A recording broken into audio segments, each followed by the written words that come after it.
Salut à tous, bienvenue sur ma chaîne. Aujourd'hui on parle de Final Fantasy VII Remake et je voulais partager avec vous mon premier souvenir de ce jeu. C'était donc en 1997, j'étais en 6ème et on avait un devoir à faire en groupe avec la classe. Et du coup j'avais été chez un pote et on a commencé à travailler sur le devoir. Et au bout de même pas 15 minutes il m'a dit « Hey, j'ai acheté un nouveau jeu, ça s'appelle Final Fantasy VII, ça te dit ?» Et j'ai dit « Ouais » et j'étais juste scotché. Premier souvenir sur Final Fantasy ever. Alors, Final Fantasy VII Remake, c'est toujours édité par Square Enix, même si à l'époque ça s'appelait Squaresoft lorsque le jeu est sorti en 1997 en France. D'ailleurs, c'était le premier Final Fantasy à sortir sur notre territoire. Du coup, c'est pour ça qu'il a une place aussi chère dans le cœur des joueurs français notamment. Alors, ce coup-ci, Tetsuya Nomura est au game design, alors qu'à l'époque il n'était que character designer. Donc du coup, il va s'inspirer de son expérience, notamment avec la franchise Kingdom Hearts, et apporter des éléments de gameplay et d'histoire qui sont un petit peu particuliers. Donc on va revenir un petit peu plus en détail là-dessus. Il y a beaucoup de bonnes choses dans ce jeu-là, mais il y a aussi quelques points en art. Donc en gros, pour résumer l'histoire, on a Cloud Strife, qui est un mercenaire.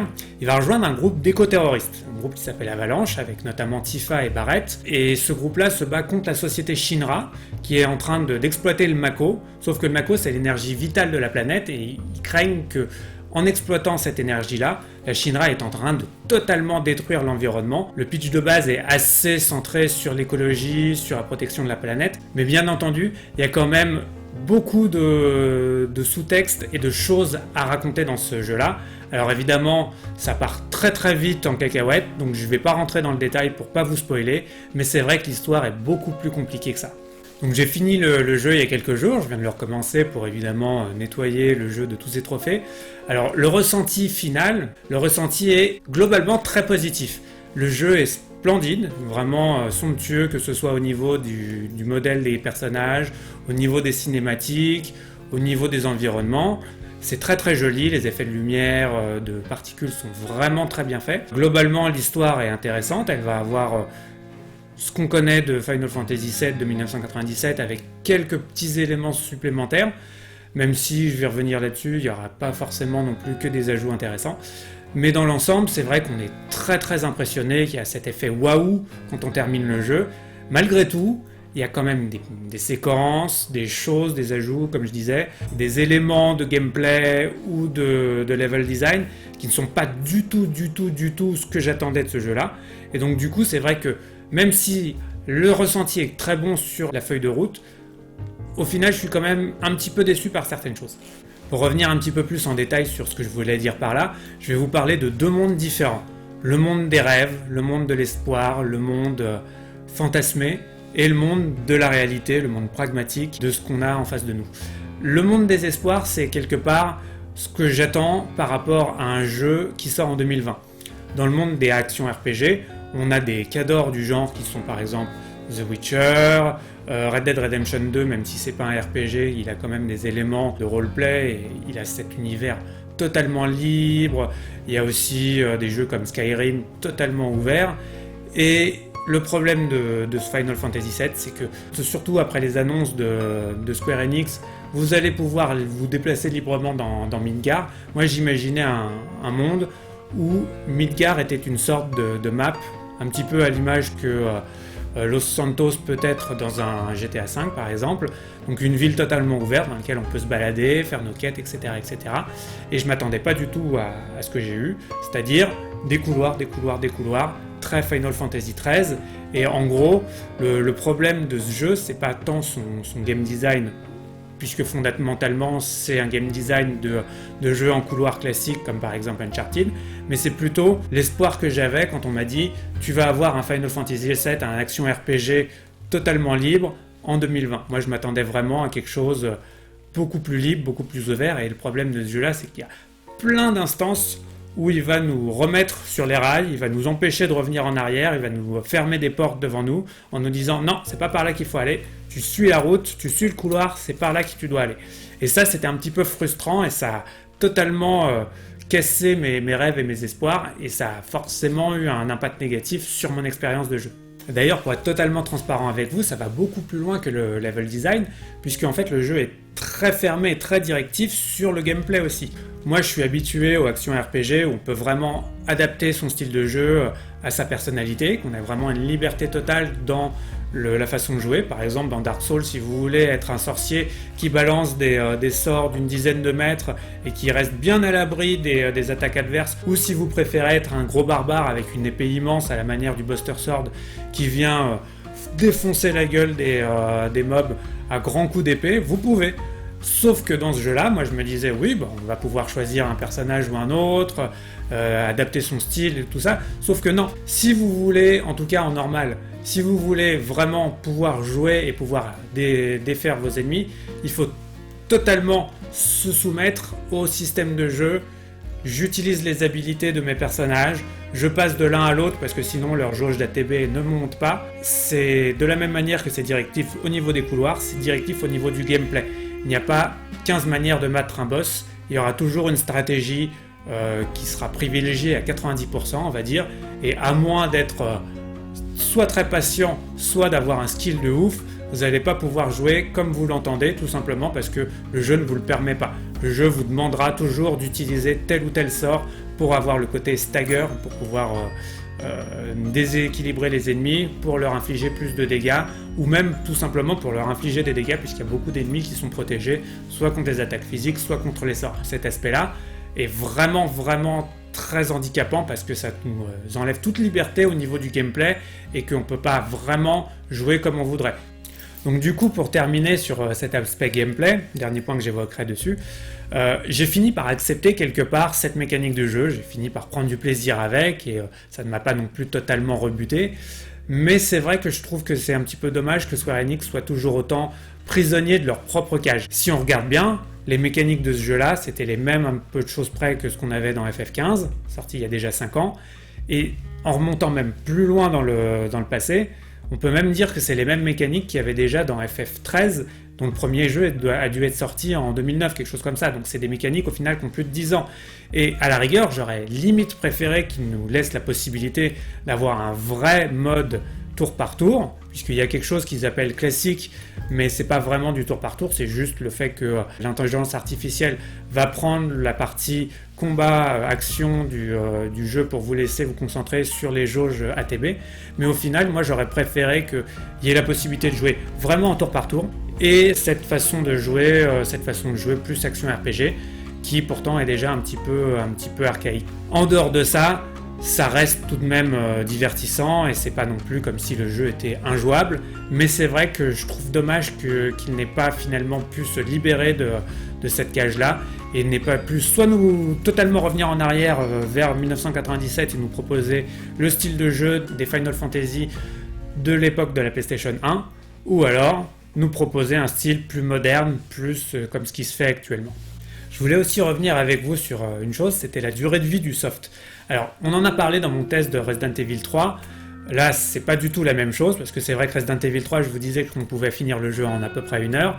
Là, on n'est pas du tout dans la même échelle. Pour vous donner un ordre d'idée, moi j'ai fini le jeu en 40 heures, en essayant de compléter le maximum de quêtes secondaires, et en faisant pas mal de level up et de grinding au milieu du jeu pour avoir pas mal d'expérience et d'objets. Cependant, il y a une sensation qui reste prédominante quand on termine le jeu, c'est la sensation d'avoir quelque part un jeu assez vide, et par là j'entends pas qu'il n'y a rien à faire et qu'on s'ennuie, mais je dirais juste que par rapport à un Final Fantasy classique, et on va prendre l'exemple de Final Fantasy VII puisque c'est vraiment un remake de celui-ci. Le Final Fantasy VII d'origine, Midgard c'était 6 ou 7 heures de jeu seulement, et derrière il y avait des dizaines et dizaines d'endroits qu'on pouvait visiter, de quêtes annexes, de matériel à chercher, d'armes à récupérer, donc le contenu d'un vrai JRPG.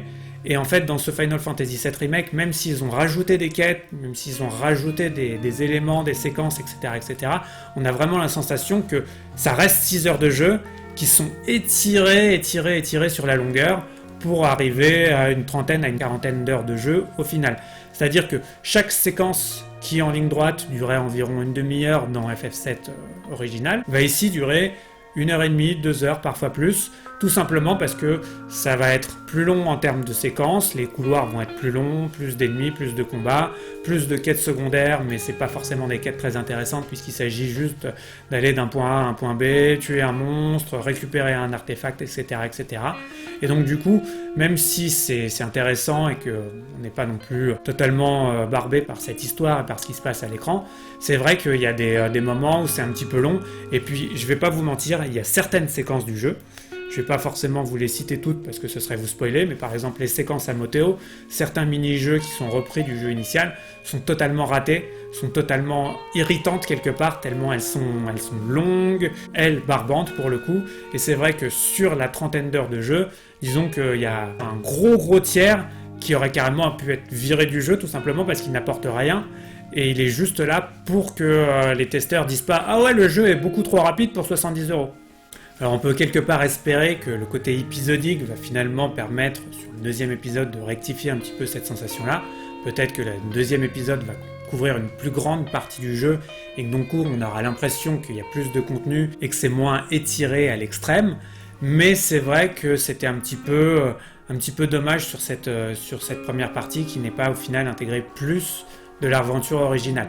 Et un autre point sur lequel c'est un petit peu en demi-teinte, c'est celui des graphismes, parce que autant les modèles, les effets visuels, notamment les modèles des personnages, les cinématiques, les combats de boss, tout ça c'est magnifique, ça brille de mille feux, la mise en scène est vraiment un petit peu à l'image de ce qui s'était fait dans Final Fantasy VII Advent Children, qui était du coup réalisé par Tetsuya Nomura aussi. C'est très à la japonaise, très manga, très animé, mais c'est vraiment splendide.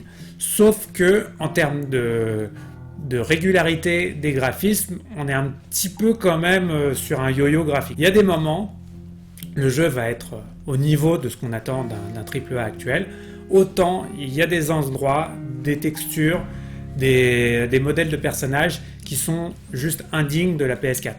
J'ai rencontré certains personnages secondaires, des NPC notamment, qui étaient modélisés, c'était juste horrible, tu avais l'impression que leur visage avait fondu, qu'ils étaient en cire et que leur visage avait fondu tellement ils étaient mal modélisés.